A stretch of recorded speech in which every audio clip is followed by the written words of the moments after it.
The following episode of Dad vs. Daughter was made possible by a contribution from Asmodee. Hello and welcome to another episode of Dad vs. Daughter. I'm Tim the Dad, and today I'm going to be showing you Vegas Strip from Allplay and Asmodee. Now, this is a game where we may be playing as teams, and we're going to try to get as much money out of our rigged casinos as possible. We're also going to have some secured casinos that the leader actually gets kicked out because, they know they're cheating. So all the rest of the players are going to be able to get points. So let's get it to the table. I'm going to show you how the game is played. Then I'm going to tell you what I think.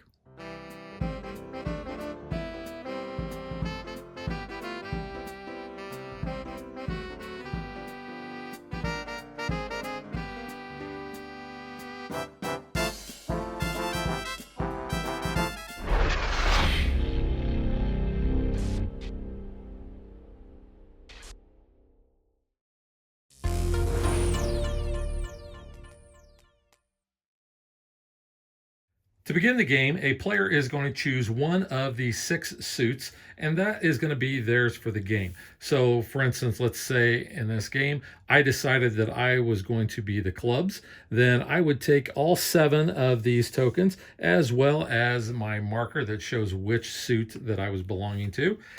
And I would also take my matching player board. Now, the player boards are identical except for the symbol in the middle. It's going to show that you have a rigged casino, a secure casino. And cards are going to be on both of those sides to show you which is which. Now, a rigged casino, if you have the most value in your tokens there, you're going to get the jackpot that's on that casino. However, on a secured casino, everybody but the leader gets the tile value. So let's say, for instance, that I had a 5 and a 6 at a secured casino, and someone had more than that, then I would get chips equal to my value, which would be 11, because that is 5 plus 6. All other players who are not the leader will get chips based on their token values. Now we have some reminders down here at the bottom. You can never place any more than 2 of your tokens at any given casino. You can never tie the leader in value. So if someone had a 6 there and I had a 4, I could not play a 2 because then that would tie the leader. The leader always has to be by themselves. Now you can tie any other player that is below the leader. And this reminds you that you can never place your 7 token on your rigged casino. Whatever player was the last one to visit Las Vegas is going to start off with this token, and that is the first player token. You're going to take the matching setup card and set up the game based on the number of players. So you can see in a 2 and a 3 player game, you've got this setup criteria, and 2 and 3 plays a little differently, but I'm going to let you discover that on your own. But in a 4, 5, and 6 player game, you'll notice that we actually have teams. So let's look at the 4 player game. So 4 players, we're going to have 5 casinos. Each casino is going to have a jackpot of 20, and we are going to each remove one of our 2s. And you can see in a 6 player game, you would remove a 2 and a 4. In a 5 player game, each player would remove one of their 4s. So in a 4, 5, or 6 player, you're going to have teams. Now, in a 4 or 6 player game, you're going to have either Team A, Team B, or Team C. And each one of those is going to have 2 players on a team. In a 5 player game, you're going to have 2 teams of 2, but 1 player is going to be solo. Essentially, what this means is any money that a team collects during a round is going to take that, add it up, and then split it 50-50. If there's any leftover chip, then that just gets returned to the bank. Anybody that is a solo player gets to keep all their money. So going clockwise, whoever had the first player token is going to put their suit marker on the first player on that board. Let's say that the clubs player was the first player. They'll place their marker there. Let's say that the crescent moon was second player. This is, like I said, going clockwise around the table. The third player, and finally the 4th player. You can see we have our 6 casinos laid out here, but in a 4-player game, we're only going to be using 5 of those casinos. So we'll just remove randomly the Peacock, and then we're also going to remove the Peacock Fixer card from the fixer deck. So now we have 5 fixer cards left. We're going to shuffle these up, and then we are going to deal 2 to each of the team's fixers. So Team A, the club player, will be the fixer, so they'll get 2 cards. And for Team B, the crescent moon is going to be their fixer, so they'll get those 2 cards. So let's say that I am the club's player, so I am the fixer. I'm going to look at these 2 fixer cards. I have Santorini and I have Arabian Nights. I'm going to be able to choose which one of these is going to be the rigged casino and which one is the secure. So let's say that I decide that I want to rig Santorini and Arabian Nights is going to be my secure. So I'll put the Santorini on the rigged side and I will put the Arabian Nights on the secured side. Each team then is going to get their cards based on which team they're on. So since I am playing as the club player, I am on Team A. I'm going to take these 6 Team A cards and I am going to pull out the Santorini and Arabian Night cards. I will give them to my partner and I will say, this is the rigged, this is the secure, and they're going to put those on their sides of the player board so that they know which is which. The other team or teams will do the same thing with their team cards. We also have to seed each of the casinos with the starting jackpot. And as we can see on the setup card, each of those casinos is going to be given a jackpot of $20. Now, the game does come with all of these little cardboard punch outs, but for the purposes of this demo, I'm actually going to use some real poker chips. So since each one is going to get 20, then I will just designate these green chips as 20s, and I will place one on each of the casinos. We also have 10 character cards, so we're going to shuffle those up, and you can decide if you want to use the A side or the B side. We're going to take those cards, and we've got them all on the A side. We're going to shuffle those up, and we are going to deal 1 to each of the casinos.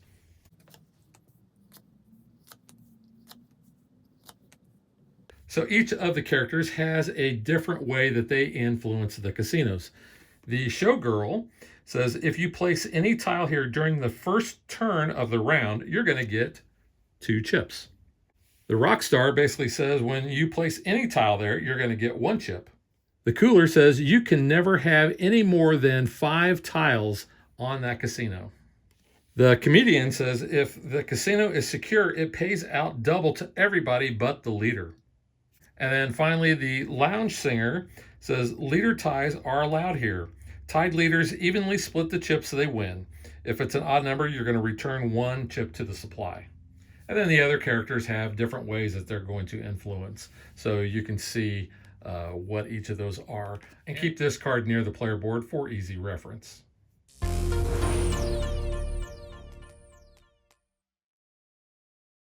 Starting with the first player, they are going to then decide which one of their tokens that they want to place in the casino.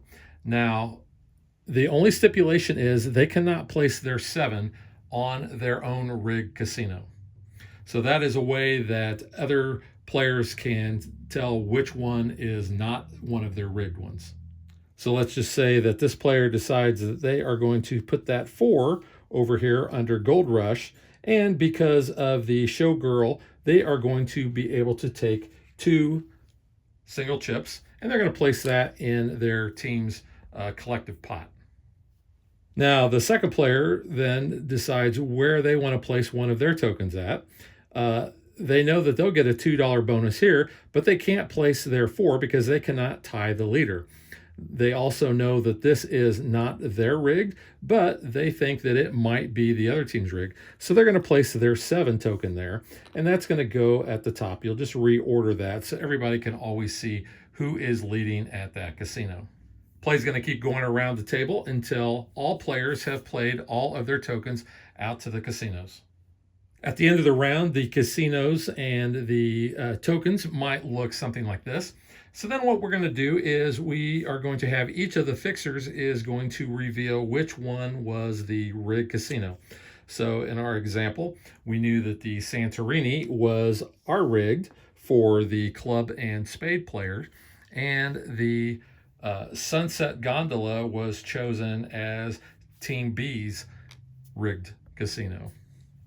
So we basically just kind of offset those. So we're going to look and see who has the highest token count there. So in Santorini, the spade player has 8, the crescent has 6, and the star has 4. So the spade player is going to get all of the jackpot on that casino, and they're going to place those winnings in the shared pot between them and the club player. All those tokens then will go back to their owning player. And then the Sunset Gondola is the other rigged. So the spade player again has the most. They have 11. So they would also take that jackpot and they're going to add that to their shared pot. Again, all these tokens will go back to their owners.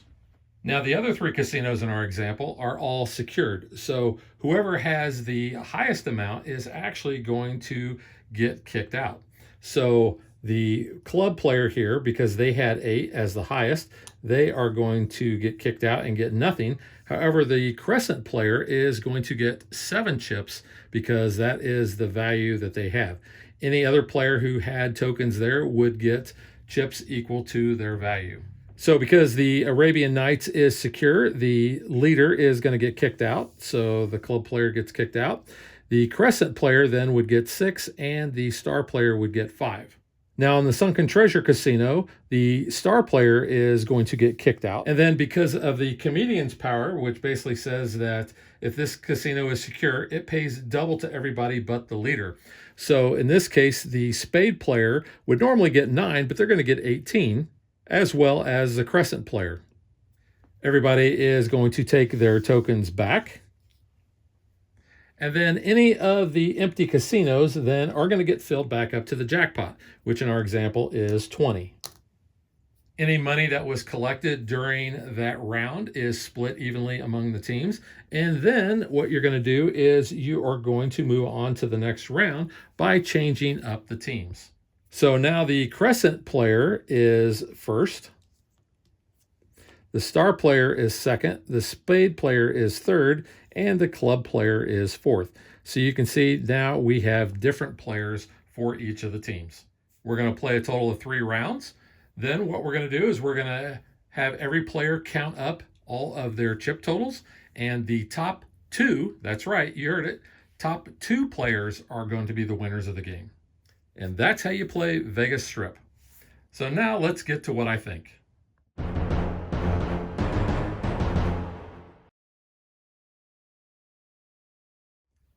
I've had the opportunity to play this on several occasions now with multiple player counts. So I've played it with 4, I've played it with 5, and I really enjoy this game. I don't think I would want to play this with 2 or 3. You're kind of playing a little bit different game, and to me, the fun of this is having that partner so you can kind of work together to try to collect as most chips that you can for your rig casinos and kind of, throw some bluffing in there for the other team to think, oh, well, maybe this is their secured one and it's actually a rigged one, or vice versa. There's a lot of thinking that was going on. In all the games of this that I've played, it's actually been pretty quiet. You're not allowed to table talk between your teammates. So everybody's constantly trying to think, do I want to place this token here because I want to want the other team to think that I'm doing something, else, or I'm trying to, maybe send a message to my partner too. But having the different characters there's 10, and also being able to have them be double-sided is a lot of different variables for each of the casinos. So, I mean, the casinos themselves don't do anything. They've got some great artwork. In fact, I think this Sunken Treasure might be my favorite.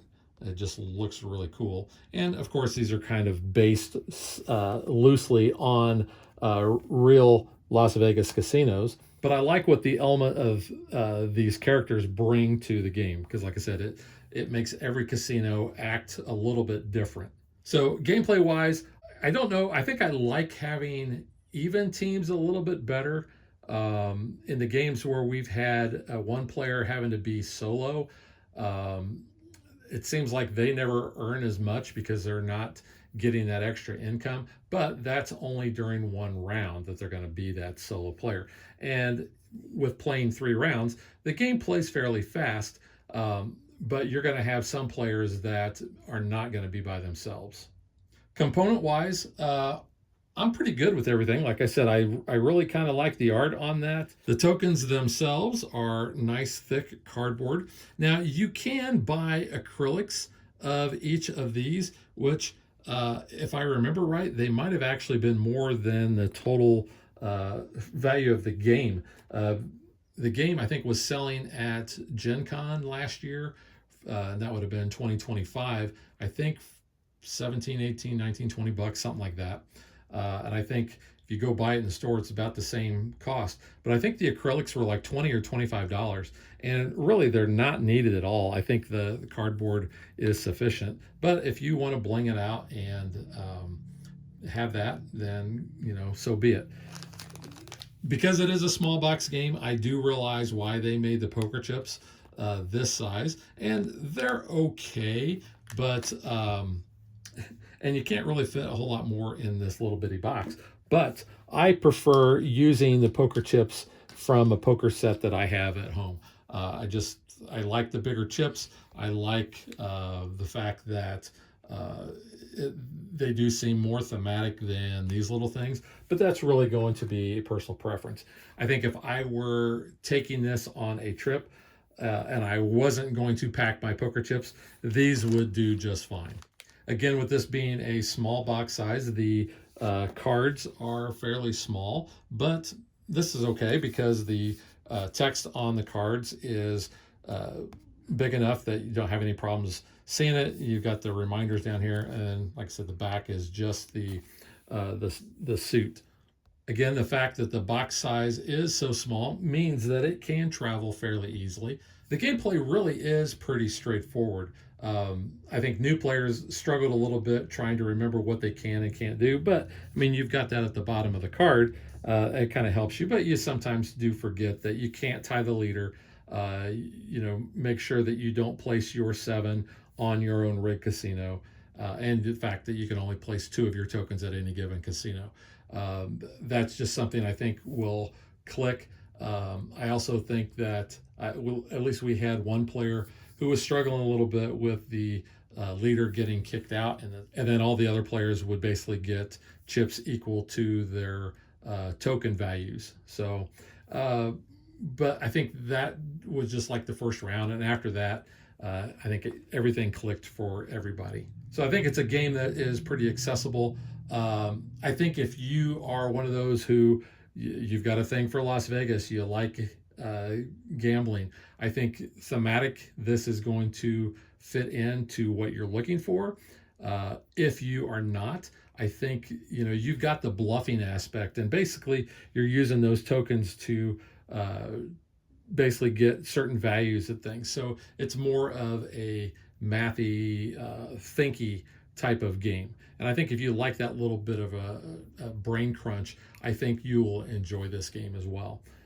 Everybody that I've taught it to has really liked it. Those that have played it before, in fact, I just got to play it again yesterday with a couple of my friends who had already played this, and it kind of cemented it for them. I think they've already played it a couple times now, and they kind of start to understand the kind of strategies you might employ. I think it just kind of cemented the fact that they really like this game. So I'm giving this game 2 thumbs up. Really enjoyed it quite a bit. Again, I don't want to play it with less than 4 players. 5 players is okay, but you have that solo one in there. At 6 players, you've got 3 equal teams, and I really like that at the 6 player. I will play it at 4. I will play it at 5 if I have to, but I would much rather play it at 4 and 6. So that is Vegas Strip from All Play and Asmodee, and we will catch you guys next time. Thanks for watching our video. We hope you enjoyed it, and if you did, click that like and subscribe button. You can also follow us on social media like Facebook and Twitter at DadBeDaughter. And if you like what we do and you want to support us, you can visit our Patreon page. So thanks for watching. Thanks.